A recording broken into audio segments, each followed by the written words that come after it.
Okay, good afternoon, everybody. I see a few people are still joining.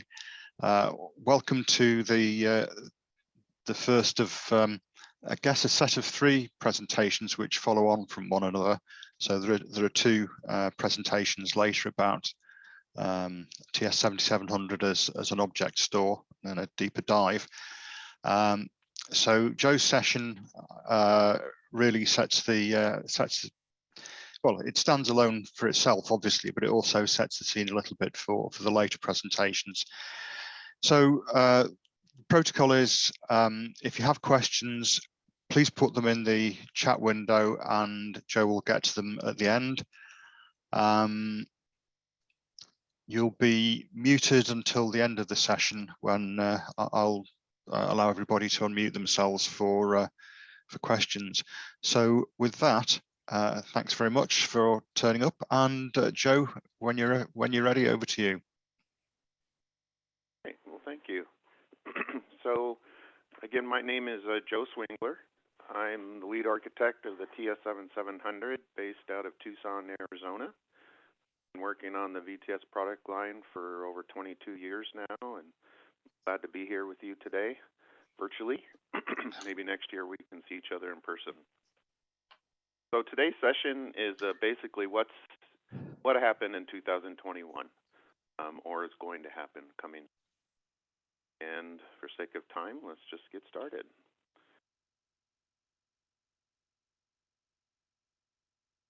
So we had a PGA 1 release, 5.1 PGA release that came out in February of this year.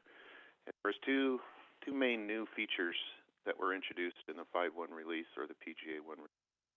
Logical worm retention, so it's a cyber resiliency feature, and logical volume retention recovery, which is also related to cyber resilience.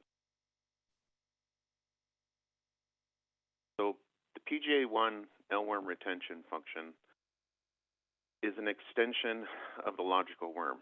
So logical worm, as you may know, has been around since 1.6. Logical worm prevents you from being able to overwrite existing content. So you can't go to the middle of a tape where data already exists and issue a write, it will be denied. Only append data. So it's making sure that you're not in any way overwriting data that's already there. Logical worm also has some validation mechanism in the 7700 and is exchanged. Write mount count, keeping track of how many volumes been modified. So there's protections in place that make sure that the data that you're viewing is the data that you put there. The one thing the logical worm lacked was any sort of retention, at least outboard retention. Tape management system, where it can retain data and it ultimately determines when a volume goes back to scratch, either through dates shared with it or through catalog management or when it scratch. But at the end of the day, once that scratch request comes down to the 7700, we honor it. We trust the tape management system. So if there's any mistake there or potential malicious activity, we will return a volume to scratch early and then potentially allow it to be reused ahead of its.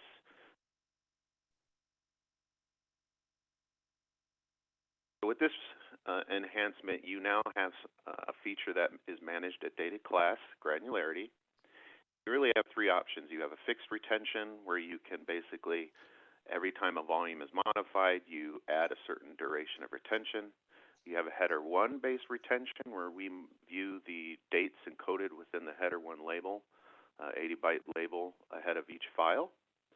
Then there's also kind of a bonus that actually works with the previous two, and it's form of it's like an expire hold, a more dynamic or more granular expire hold, where you can basically pick expire hold duration for a group data at data class granularity.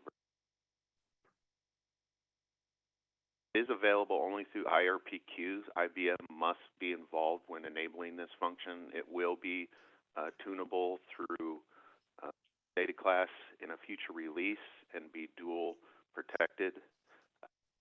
It does require IBM's involvement to enable it. or is an IRP. Let me just give you a quick example of the three use cases. So fixed duration. So here we see a volume is scratch mounted and X days of initial retention. So let's say that's 30 days. 25 days into that 30 days, the volume is mounted and appended to. And at that point, another 30 days from that point is added to the retention period. So this volume cannot be reused, deleted, ejected until this retention period is passed. Only then will the 7700 allow it. And no admin, password, no privilege is going to get around that. Once that retention period is set, it's fixed, it's hardened. Now there is the ability to return it to scratch. That is an option that you can choose because sometimes tape management systems don't like being denied. So we will accept the return to scratch, but any remainder that passed of that retention period basically becomes an expire hold time. So we will not allow it. We'll exclude it from scratch mount counts to ZOS. We will deny any ability to try to modify or access that volume, and you can go back to private if needed. Header 1 based retention is similar, but the 7700 basically monitors the header 1 records as they arrive. So their standard label, volume 1, header 1, shows up on a tape. In that 80-byte record is an expiration date or end of retention date. Think of it like that. Now, if that's an actual date, a legal date, then when this feature is enabled, we will honor it. So if it's 2 days in the future, we'll allow it to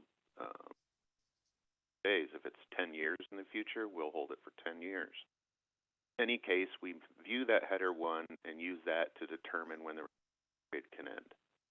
Now, if a second file is written to that tape, you then have options to say, would you like to honor the subsequent header 1s? True, we'll then view that date. And whatever the furthest out into the future of the two becomes the new retention period. So if it's out even further than the previous retention period, then that will become the new retention period. It can only be extended. It will never get pulled in. Similar to the fixed duration, an optional return to scratch can occur, and any remainder basically becomes an expire hold state. Now, there is a couple things about header 1 where catalog managed or application managed data does not provide an actual valid date.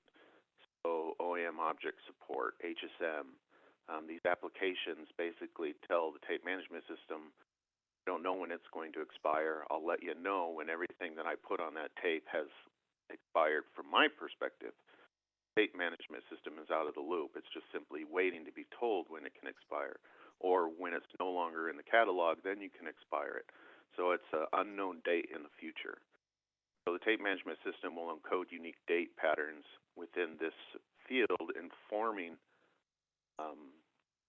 end user, in this case us, that it's one of those special dates. And then you have options to choose what behavior you would like. Would you like it to be a fixed duration when we see one of those? Would you like it to be forever? Would you like it to be more? So there's different options you can pick as far as behavior when one of those dates shows.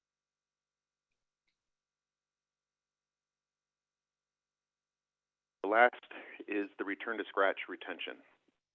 So here we have a retention period that may or may not be applied, so it's a fixed duration or header 1 based. Then when a return to scratch occurs, at that point we will then add X days of retention. So let's say you have it set to 30 days. For a particular workload, you want that workload to be in expire hold state for 30 days, where other workloads you only want 3 days. And given you only have 2 categories, it's difficult to have the 2 workloads being treated differently. Here, since this is a data class granularity, the workload that needs a 30-day expire hold time can leverage this function. When it goes to scratch, we will then add a 30-day retention, and it will basically stay in that expire hold state for 30 days. At that point, it will then be a candidate for a new scratch mount. At that point, it will then be included in the scratch counts to ZOS. You can move this back to private when it's in. Basically, expire hold is just giving you more granularity as far as what that duration is going to be for a particular workload.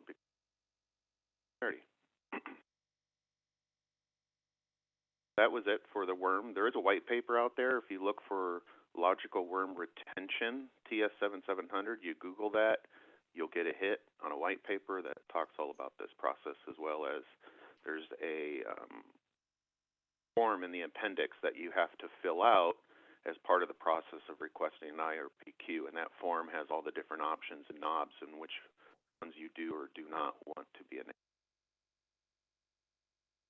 The 5.1 release, we also introduced volume retention recovery. So we support the ability to offload to the cloud. So that's an object store, S3 compatible object store that exists behind a TS7700. Very similar to how we offload logical tapes in their entirety to physical tape.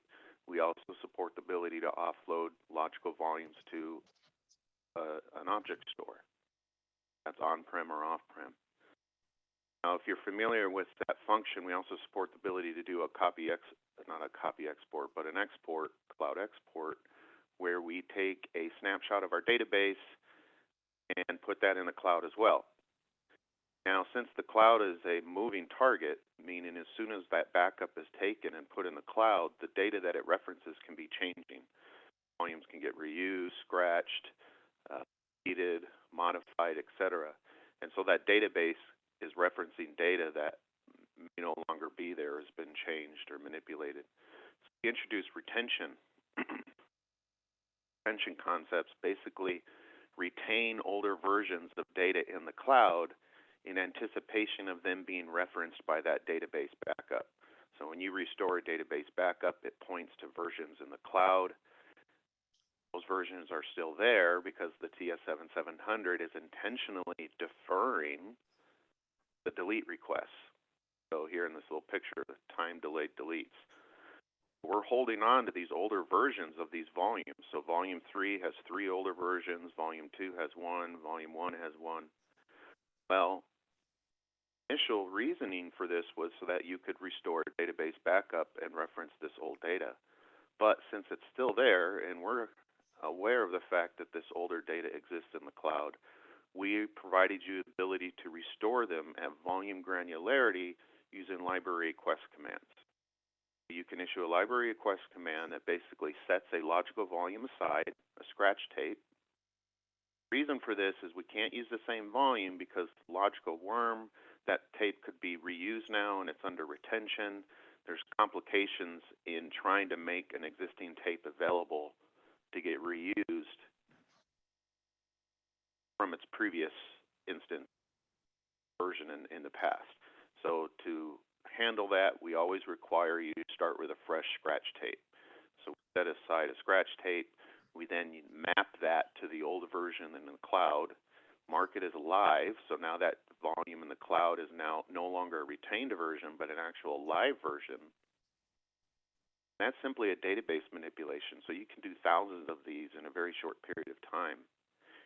Host comes down and mounts this new scratch tape, which is now private. Only then do we go out to the cloud and touch that data and pull it in. And when we pull it in, we actually relabel that tape, match the label of the new scratch tape. So you're getting the contents of the previous tape, but it's now labeled with a new tape. That will require some manipulation in the host. Where the tape Valseer is referenced, you would have to manipulate it manually, form of scripting. Nice because if you accidentally scratch a handful of tapes and you have this enabled, you can for that data. Now the retention is dual control protected, so 2 individuals are required to change the retention period. Use anything from 1 day to 2,000 years. I forget what the maximum is, but it's in granularity of days.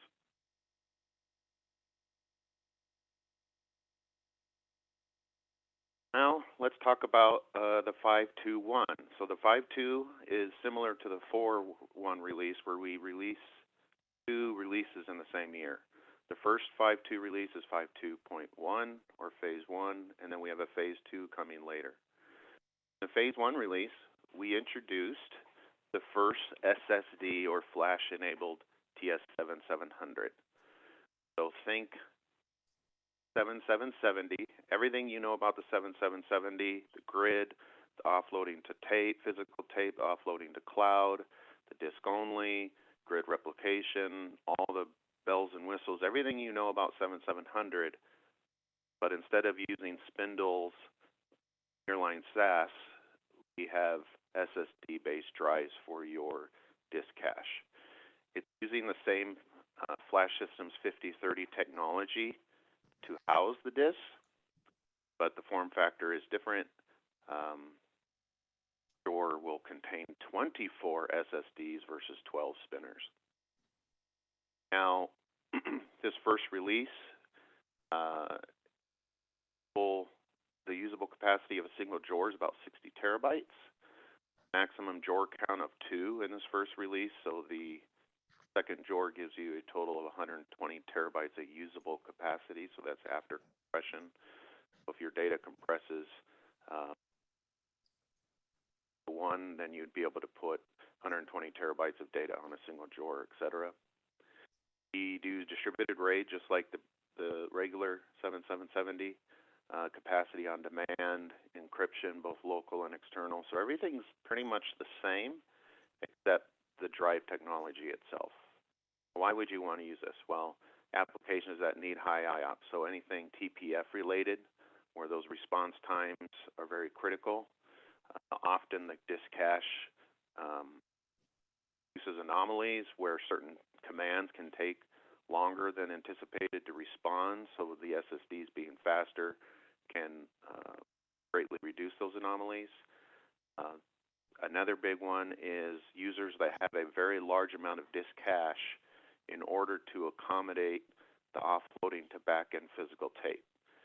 So when you're absorbing data off the channel, replicating that data to a peer, you're receiving data from another peer, and both the data you received off the channel and the data you received from a peer, you're trying to simultaneously offload to back-end physical tape. That puts a huge demand on the disk cache. The disk cache becomes a bottleneck very quickly. Even though customers don't need all the capacity, they need the performance of all those spindles. So we see customers ordering very large quantity of disk cache, not because they need the capacity, but because they need performance of all those spindles. White paper, if you view the white paper, every time you add a couple drawers of cache, you'll see the performance improve. Well, a single drawer of SSD equal or better than 10 drawers line SAS. So you can achieve the same level of throughput with a single drawer of SSD. So if you are buying a large quantity of disks simply for performance reasons, you can achieve the same level of performance at a lower cost point with a single drawer of SSD. CO7 end-of-life user, so that's related to the physical tape use case. So we have, imagine a rack mount SSD single drawer box. Primary goal is to get data onto physical tape. Single drawer can easily, again, keep up performance-wise to receive large, very large quantities of data in a short period of time and offload that to back-end physical tape. Now, with this new SSD, introduce kind of a sub-model called a high-performance tape cloud controller. Target audience for this is the existing CO6 and CO7 units customers in the field. So you can see here we still have over 200 customers out there on the CO6 and CO7 technology. And as you know, there is no follow-on, so that product has been discontinued. This SSD's ability to offload data so quickly to back-end tape, it's a good candidate for those customers, but we realize it might be too costly. Going from a CO7 to a 7700 is a decent price bump. So this is a way to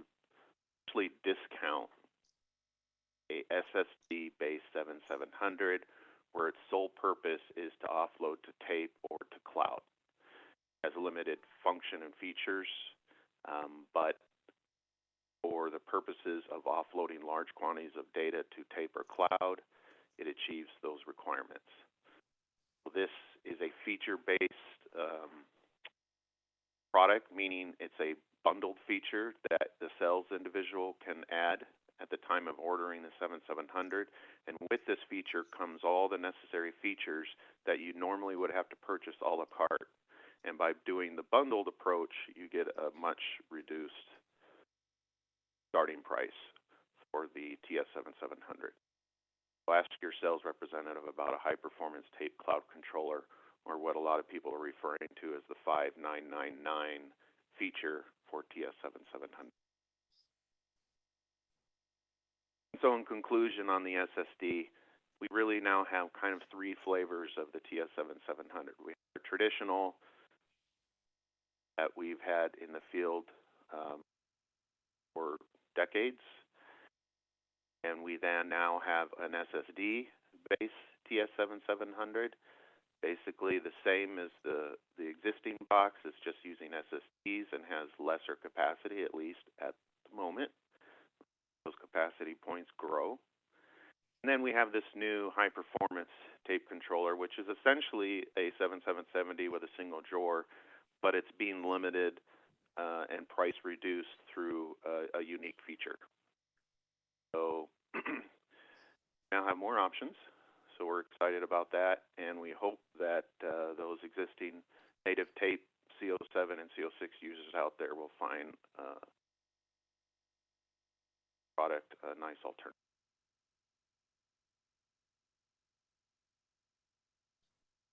In the 5.2.1 release, we also introduced CUIR grid resiliency improvements. So this is an enhancement to existing function. So in the 4.1.2 release, we introduced two functions. We introduced the ability to have grid resiliency. So what is grid resiliency? Grid resiliency is when a cluster detects that it's unhealthy, or a peer cluster in the same grid detects that one of its peers is healthy. So an unhealthy box within a distributed architecture can cause havoc on the whole. If one player is healthy, handshakes, mounts, demounts, replications, a whole array of things can become degraded because of that one unhealthy box.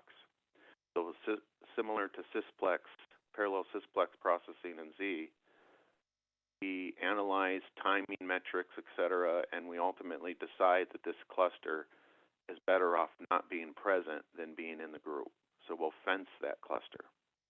That fencing function has existed since 4.1.2. There's a white paper out on it. I also introduced CUIR in 4.1.2, which gives us the ability to surface tensions during a planned outage. So prior to putting a box into service prep, we will surface attentions to a host, inform the host that the devices can go offline to that box because it's having a outage. Then once the box returns to an operational state, we'll surface attention asking the host to put those online. Combine these two features, part of this grid resiliency, so that in the event a box is going to be fenced, we now surface the CUIR function to inform the host that that box is about to be fenced, and therefore those devices can be buried offline. So we're trying to reduce the pain associated with having a cluster in the grid being fenced. Now after the outage, similar to the CUIR function for service, once that box returns to a healthy state, we then have the ability to surface attentions informing the host that those devices can be buried back online. So when will the new device offline attention surface? First of all, you need to have it turned on. The default is off. So here you see the library request command where you basically enable that feature. And second, a cluster actually needs to be fenced. So it's either self-fenced, meaning it detected itself that something's wrong within itself, database issue, a back-end disk cache connectivity issue, whatever it might be, it's determined that it's a bad or sick state. Or you have the grid resiliency function enabled and a grid or peer box. So one of those two has to occur, and then this function is also enabled, will then surface. Cluster that's fenced, all peers in the same grid that are connected to the same LPARs as the fenced box will all broadcast the CUIR attention. Multiple redundant paths to the host. ZOS will ignore the duplicates, but ultimately ZOS will then receive at least one of those and bury the devices offline to the box that's about to be fenced. Now, jobs that were already went through allocation, they will either have to finish, fail, or be manually swapped to another cluster. So this function does not help you with automation of swapping devices. So likely you'll still have job failures. Trying to prevent additional failures by moving allocations away from the sick box so that jobs that go through allocation will start choosing the healthy box versus. By design, you might see devices get boxed and jobs fail. Now, once the box returns to an operational state, so the sick box is up and online and in a healthy state, we can automatically surface attentions to the same LPARs, say, okay, you can bring those devices back online. Now, if this A online knob is enabled, library request will do that automatically. Otherwise, it will require you to go to the management interface, initiate it yourself. Now, the reason for that is a lot of customers like to analyze the grid, make sure everything's in the state they would like to see before bringing those devices online. It requires manual intervention to bring back if the A online knob is disabled. ZOS will vary on all those devices that were previously varied offline, and it will also force any box devices online. So given box devices are highly probable during an outage, it will just simply attempt to vary those devices online. Now, there is a white paper on this UIR resiliency function. It has recently been updated. There's a version 1.2. 1.2 version talks about this grid resiliency fencing, examples of the management interface of how to vary devices online. All the different things associated with this is discussed within this white paper.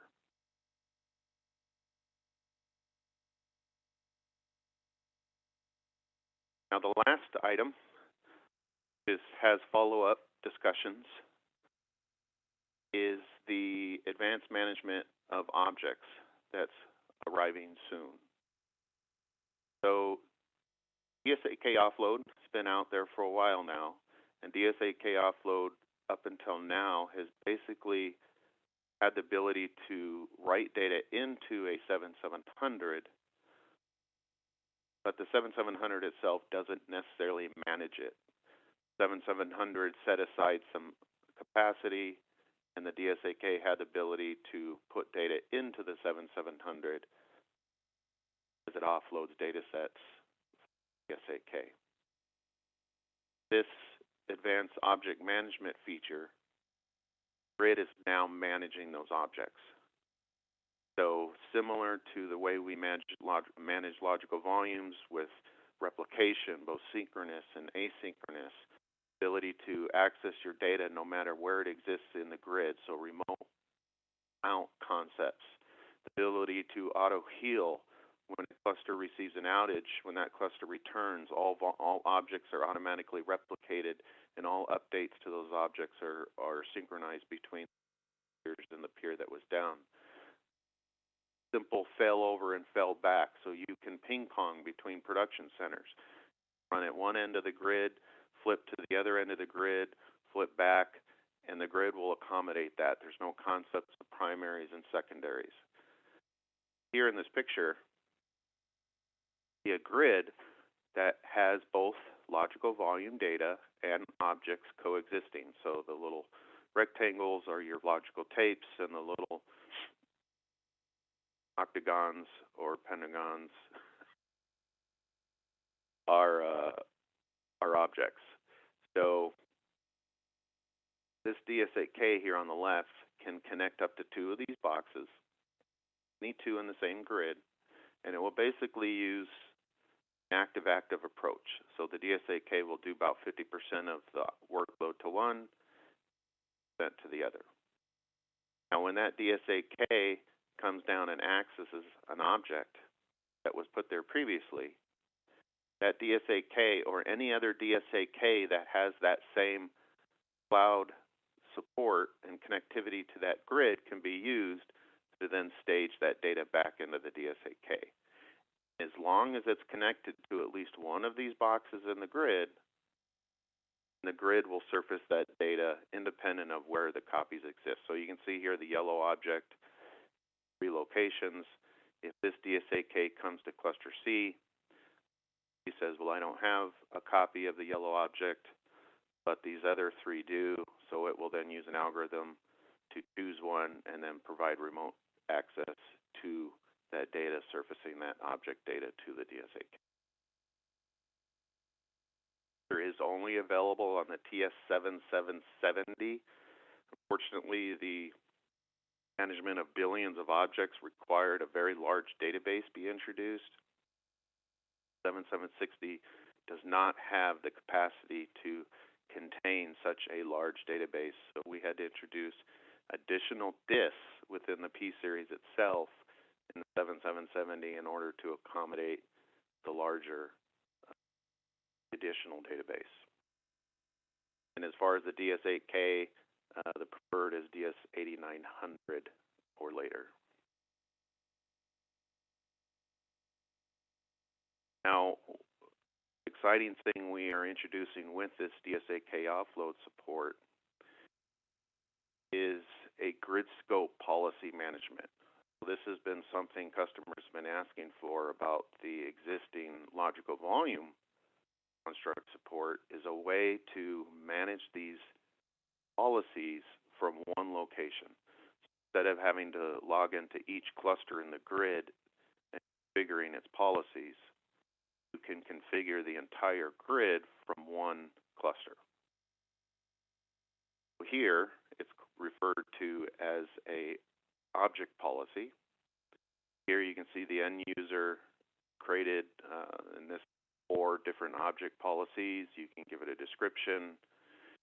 And here on the right, you can see what the copy modes are set up for that particular object policy at each location. So this object policy DDNNNNN, not a very exciting name. Any object activity comes into this Elwood box, then Elwood would receive a deferred copy, cluster 1 would receive a deferred copy, and Kid Poker would not receive a copy. This policy came into cluster 1, and a different behavior. Elwood in cluster 1 would be synchronous, no copy to Kid Poker. And this last one basically says no copy across the board. If that's the case, then a default behavior is Kid Poker would then become the sole copy. So when you manipulate these settings, you do it from one location, and when you save it, we would then synchronize it across the whole grid. So it's a much easier way to configure objects. You can see here the MI is going to have a new icon there on the left to manage these object policies. Logical volume, you still have physical tape, and a new icon there for object. Now, once an object policy has been defined, you somehow need to associate it with a ZOS workload. SMS DS8K offload workloads provide a cloud name for every workload. So it's the target of a SMS offload activity is a cloud name. And you basically, in the 7700 GUI interface, take a particular cloud name definition that you define, then map it to a particular object policy. You're basically saying in this grid, anytime DS8K talks to us and references a particular cloud name, I want you to use this policy. One-to-one relationship. It's also grid scope, so you make this change once and recognized among all the peers in the grid.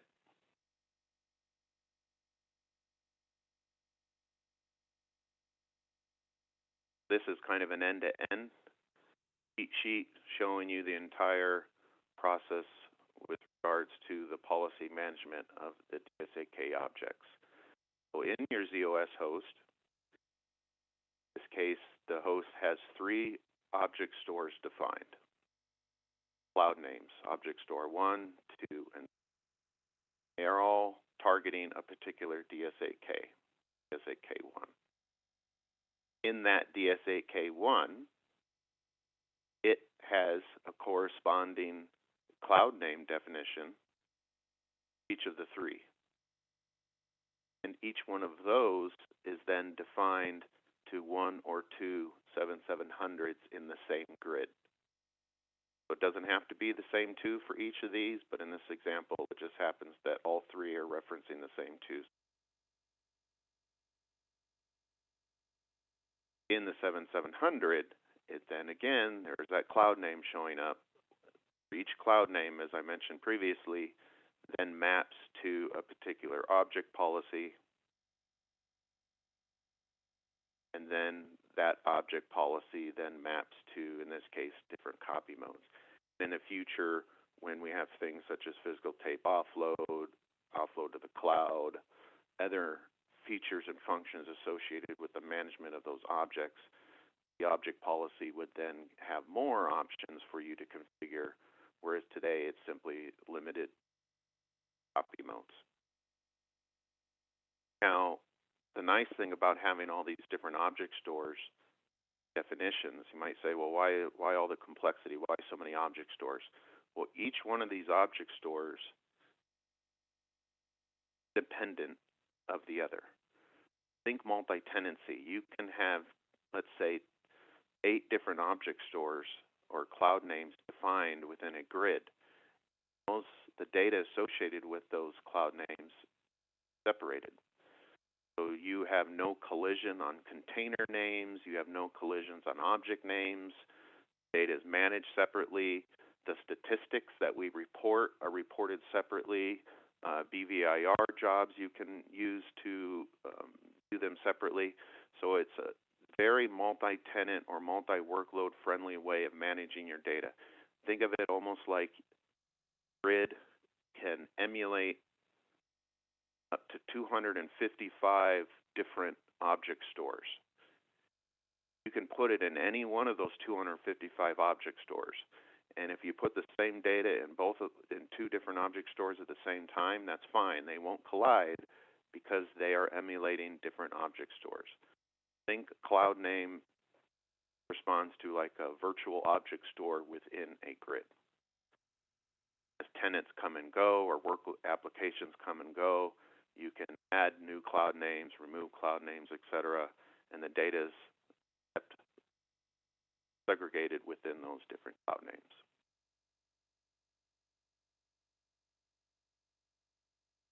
So that was that's all I had to share with you today. Went a little faster than I was anticipating.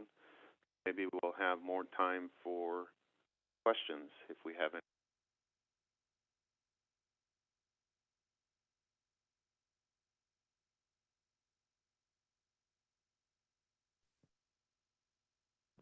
Okay, I haven't seen any questions in the chat window, but I will, anybody who wants to ask a question, you can unmute yourself and ask away. So we'll wait a moment or 2 in case anybody does have any questions.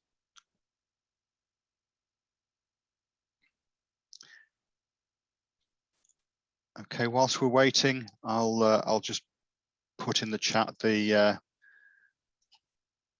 details of feedback. Sorry, I can't speak and type at the same time. So I've pasted in a link to the feedback form. It does help everybody if you put those in, and there's a there's a small incentive for completed feedbacks in that it gives you an entry into a raffle for a session feedback prize. Also, if for some reason you require proof of continued personal education, then you can get that for sessions where you've completed the feedback. Okay, any questions? If not, I think we can end by thanking Joe very much for a very complete and thorough look at the changes that have happened this year and that are shortly about to happen. The later bit on essentially multiple object stores was extremely interesting, and it's a nice glimpse of what's coming in the near future. So, Joe, thank you very much indeed. We don't appear to have had any questions. So with that, I will end the session. Thank you very much.